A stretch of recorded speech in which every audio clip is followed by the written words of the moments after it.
Now, the other aspect of this is, okay, well, I've bought it. Now what? Right? Now what? And so when I buy it, I have to store it. It's not digital. It's not a piece of paper that goes into, you know, some custody company in New York and they never give it to me. No, they're going to send it to me and I'm going to store it, or they're going to send it to a vault for me and I'm going to store it there and I'll pay for storage.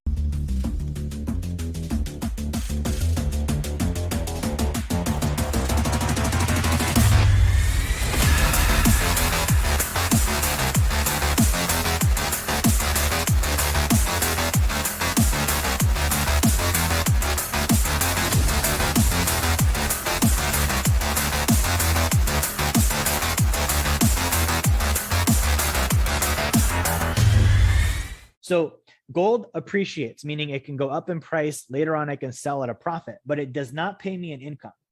And this is why I say it's not an investment. It doesn't pay you an income. This is one of the fundamental flaws with trying to treat gold as an investment.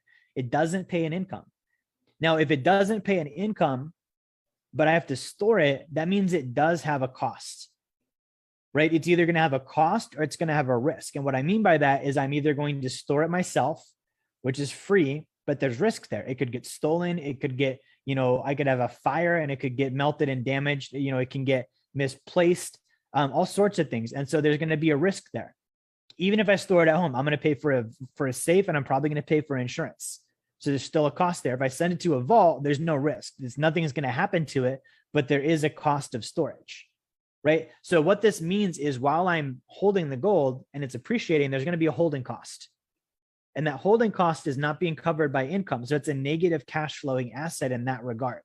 Okay. So it might be appreciating at 8 to 10% a year, but in storage, it might actually cost me 1% a year in actual dollars that I have to pay to somebody for them to store it.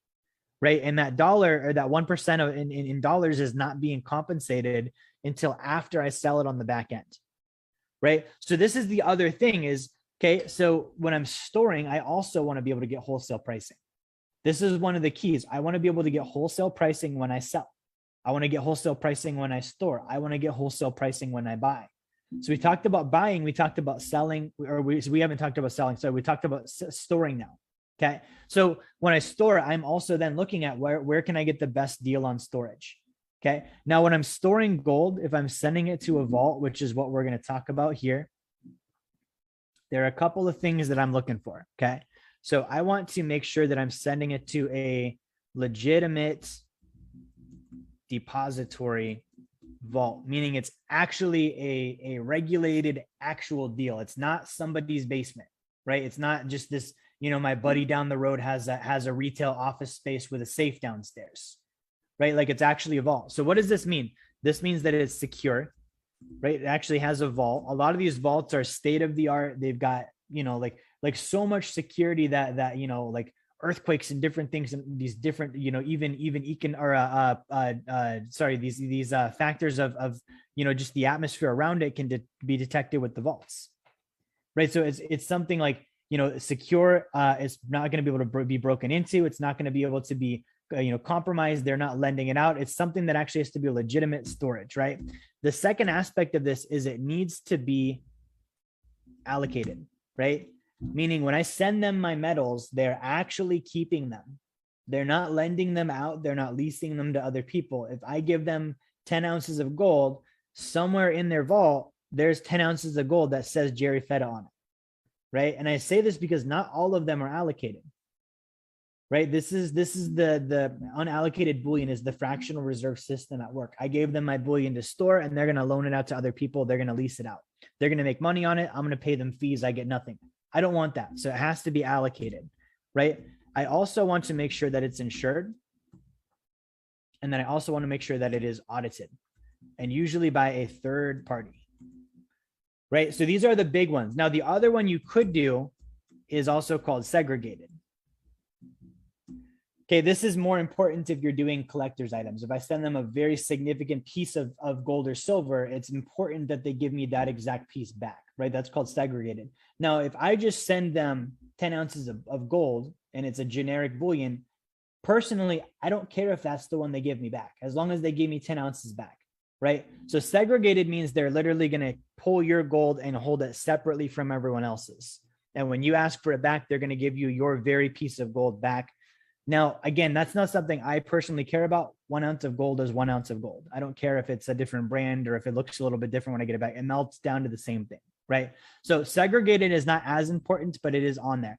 But these are the big four: secure, right? Allocated. You want it to be insured. You want it to be audited. Okay. So these are the big ones you're looking at. Now, generally speaking, you're going to usually pay retail 1 to maybe 1.5% per year of what you're storing. This can vary from everybody. But the thing is you don't want to pay that much. If you can get it down below that number, you're going to be able to save money and you're going to have less cost to hold, right? This is no different than paying a management fee on a mutual fund. The longer I pay this fee, the more the price of bullion goes up, the higher dollar amount that fee becomes. So I want to get that fee down as low as I possibly can, right? So that's the storage piece of things. If you're wondering, what does Wealth Dynamics do? How can we actually help you? Number one, if you haven't gotten a copy of my book, Blueprint to Financial Freedom, grab one now. You can get that down in the comments in the video. You can get the link for that. Number two, we do a free course on Fridays on personal finance. Okay, you can also get the link for the description there too. And then finally, if you have a desire to start getting help walking through these different phases toward financial freedom, book a call with my team. Go to our website, set up a call. We're able to help out and answer questions. That's how we can help you. Thank you for watching. Like, share, subscribe. Make sure you turn notifications on, and I will talk to you guys on the next video.